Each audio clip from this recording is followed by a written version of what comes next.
आज आम्ही शिवसेना पक्षातर्फे नांदेड शहरामध्ये जिल्हाधिकारी कार्यालय व महापालिका कार्यालय याच्यावर आज आम्ही आक्रोश मोर्चा काढलेला आहे।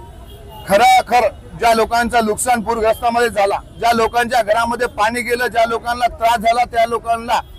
लाभ न भेटता इतर ठिकाणी त्याचा लाभ देण्याचं काम काही भ्रष्ट अधिकाऱ्यांनी केलेलं आहे। त्याच्यामुळे आमची या ठिकाणी एकच मागणी आहे शिवसेना पक्षातर्फे की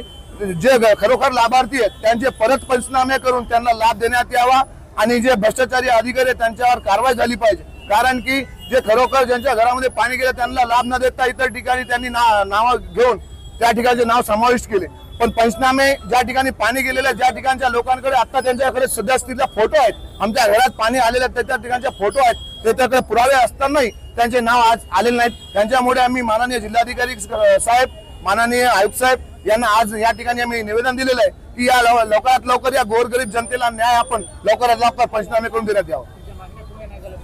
आमच्या मागण्या पूर्ण न झाल्या तर आम्ही वरिष्ठ